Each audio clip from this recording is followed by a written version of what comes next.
voy a permitirme hablar de algunas cosas que están en varios lugares en sus trabajos y hacer algunos señalamientos, señalar los puntos que estoy de acuerdo, creo que es correcto, y otros que tengo que ser un poco crítico. El mejor modo de halagar a un filósofo que es tomarlo en serio, y eso implica a veces decir, esto no me parece del todo conceptual. Si lo comprendo bien, entonces, las condiciones de los conflictos internos y interdependencia conceptual se traducen para los conceptos tensos en la tensión, creo que de ahí viene el nombre, entre al menos dos sentidos en conflicto, y eso lo escribe en todos lados. Está en razón e incertidumbre, en vértigos argumentales, en sobre la confianza. Hay dos sentidos.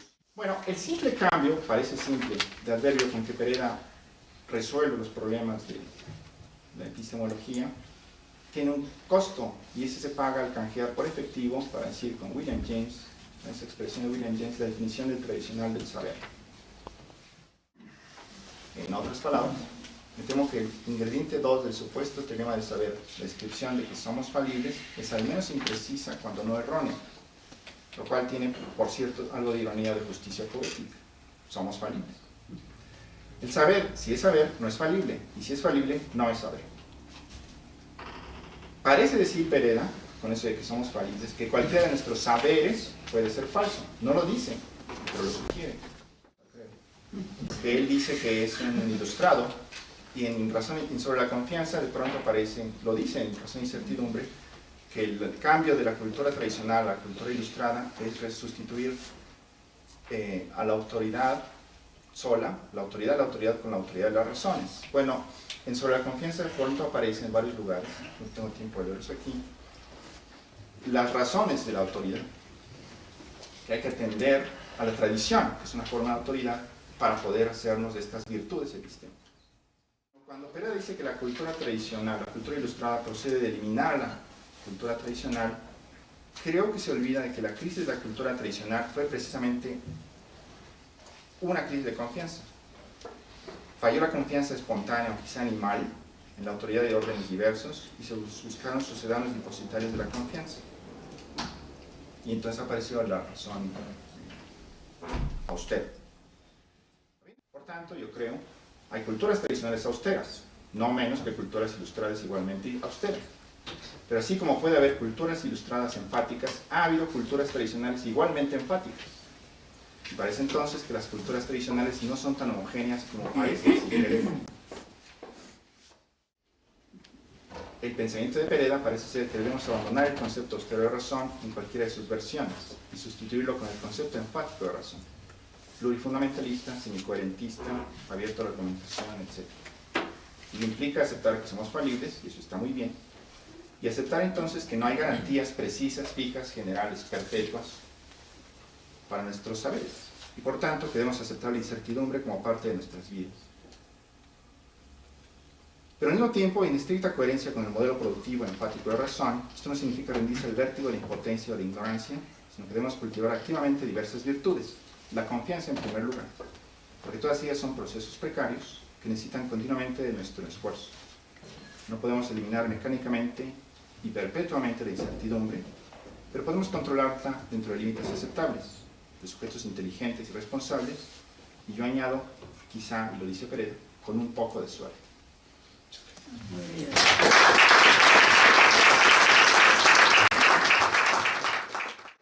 Como muchos autores, como muchos otros filósofos, Pereda sostiene que la confianza es una presuposición o condición de la cognición. Todas las citas son autores. Pereda cree que existe un conflicto o tensión interna en el concepto mismo de confianza. En este trabajo lo que quiero argumentar es que si se entienden de manera correcta dos cosas, primero, el papel epistémico fundamental de la confianza que Carlos reconoce, por un lado, y por otro, se entienden correctamente las condiciones constitutivas del estado epistémico que puede desempeñar esa función, entonces puede o tiene que reconocerse que el conflicto o tensión que Carlos cree identificar no existe. Recuerden que las facultades de las que estamos hablando aquí son facultades básicas. Y las facultades básicas son aquellas que para investigar su propia fiabilidad es necesario usarlas a ellas mismas. Bueno, este hecho ocasiona que si uno quiere establecer que esas facultades son de hecho fiables, uno tiene que usar esas mismas facultades y eso crea un caso de circularidad epistémica. Y la circularidad epistémica es un obstáculo a la correcta racionalización de una actitud, la confianza. Y es la pregunta, ¿cómo puede esa actitud ser una condición epistémica de la cognición? Recuerden, si ella misma no está y no puede estar correctamente racionalizada mediante el uso o el ejercicio de las facultades cognitivas propias, ¿no? Esa es la pregunta clave para determinar cómo es que la confianza puede desempeñar esa función que Carlos le otorga, le reconoce. Lo que sostengo es que para que esa actitud pueda ser una condición epistémica de la cognición, es necesario que esa actitud irreflexiva sea el resultado de la capacidad de discernimiento mencionada en la condición. De esos comentarios, nótese que vistas así las cosas, no puede haber un conflicto entre tener la actitud de confianza o la actitud de dar por sentado que P y ejercer la capacidad de discernimiento señalada en la segunda condición de Carlos, pues uno genuinamente tiene aquella actitud solo si ha ejercido esa disposición. Termino con una parte mucho más especulativa. ¿De dónde proviene entonces la apariencia de conflicto? Rápidamente, yo creo que viene, a Carlos le parece que hay un conflicto por su empeño en intentar factorizar la actitud y la disposición en dos condiciones separadas. Esto lleva a concebir fácilmente al discernimiento como si fuera algo que se le tiene que añadir a la actitud de dar por sentado que P, cuando en realidad no hay nada que añadir, porque la actitud solo puede surgir de esa capacidad o de esa disposición. Tiende a describir el discernimiento involucrado aquí en términos de estados mentales ocurrentes, en particular como un preguntarse conscientemente, ¿no? Si las cosas son como tendrían que ser para que nuestras facultades operaran como queremos que operen. Pero la clave, como la hipótesis que he puesto en la mesa sugiere, la clave es ver ese discernimiento como meramente especulativo de todo. Sospecho que Carlos tiende a ver en el supuesto conflicto entre 1 y 2 un caso especial del conflicto general entre heteronomía y autonomía, tal como esto se entiende en el kantismo.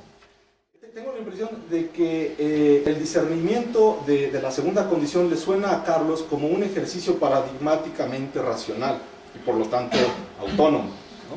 Mientras que la actitud irreflexiva de dar por sentado que las facultades son tal y cual no le suena a que sea el resultado de la razón, ¿no? Porque es irreflexivo.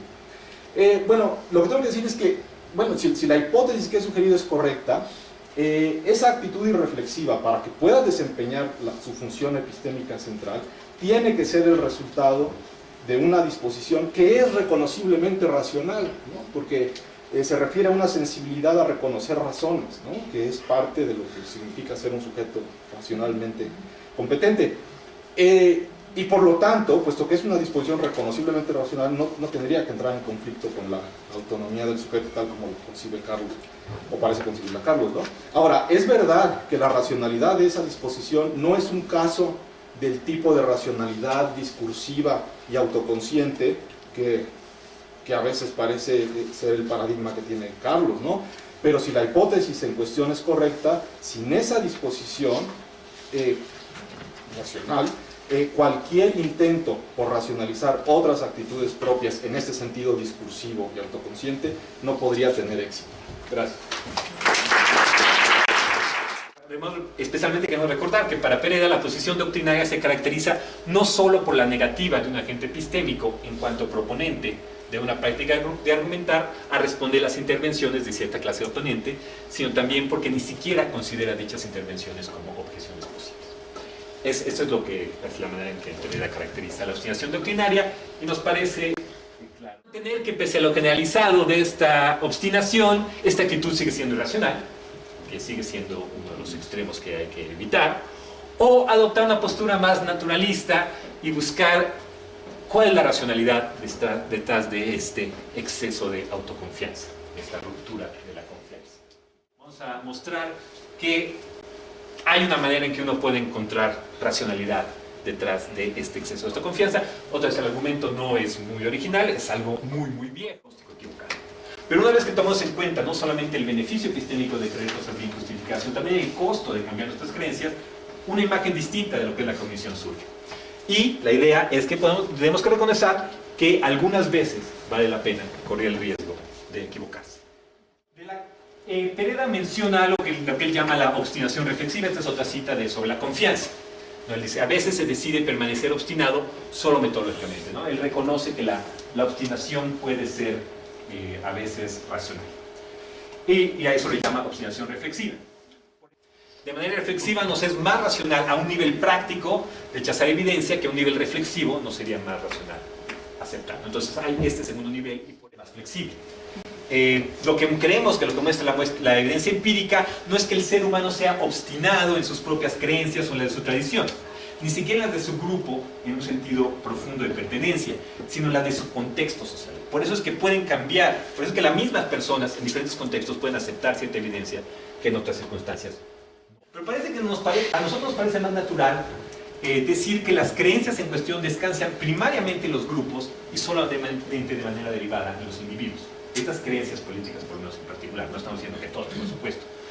Estas son creencias que los individuos parecen poseer solo en tanto y solo mientras se consideran parte de un grupo. Por eso es que la noción nos parece más fructífera, es la de contexto social.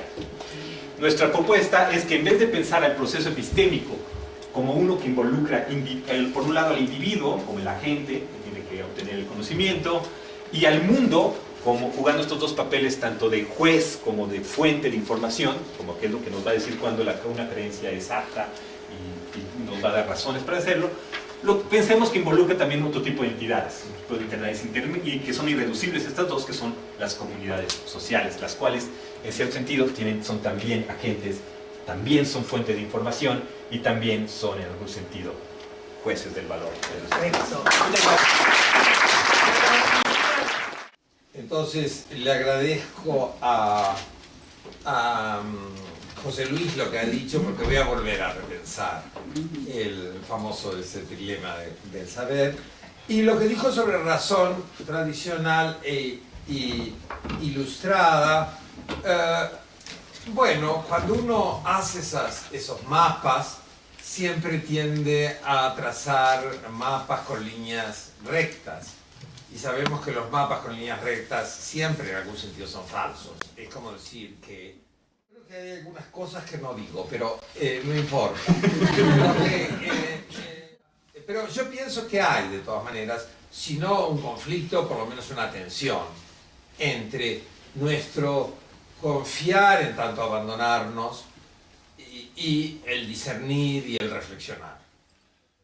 En el fondo, soy un kantiano que le encanta hacer reglas para todo.